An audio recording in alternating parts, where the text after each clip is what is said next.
Hi, I'm Amy Landon. I'm an actress and an audiobook narrator, and thank you for joining me in the booth today.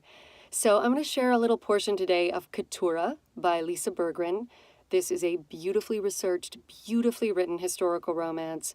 I hope you guys take a deep dive. It was so much fun to work on, and her work is just incredible.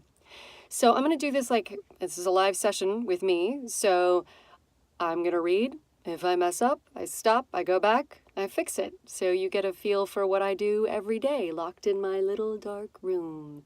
I hope you enjoy it. Thanks. A bell clanged. "Release the mooring ropes!" shouted the first mate. "Prepare to make way!" His commands were immediately repeated across the decks. Men went scurrying up rigging to the halyards, crossbeams that held the sails. Shielding her eyes, Keturah could see others climb even higher, awaiting further commands. Her heart began to race. It was truly happening.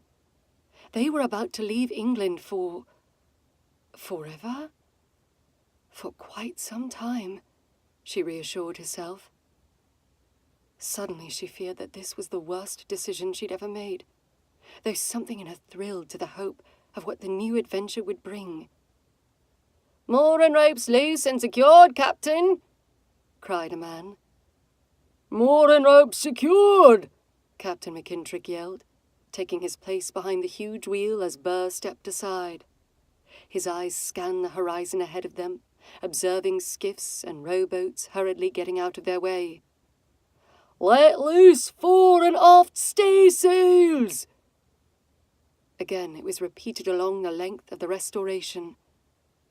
The sails were unfurled, falling fast and heavily to their full lengths, and filling with the morning breeze with a satisfying whoomp.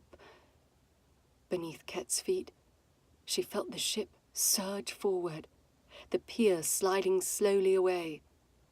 Men and women on the docks lifted hands and hats to them in farewell. The sailors waved back, and as Keturah and her sisters joined them at the rail, so did they.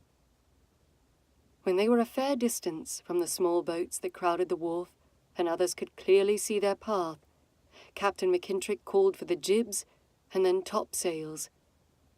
With a whoosh and a ruffling noise, one sail after another was unfurled. They caught the breeze and snapped outward, filling into wide arcs. The ship groaned, as if complaining at the combined strain upon her masts, and the Restoration rapidly picked up speed. Verity took one arm, and Selah the other. She knew Grey hovered nearby, but it was her sisters that she was most aware of in that moment. They were heading to the Indies. It wasn't a dream anymore, nor a madcap idea. It was reality. Thanks so much. Have a great day.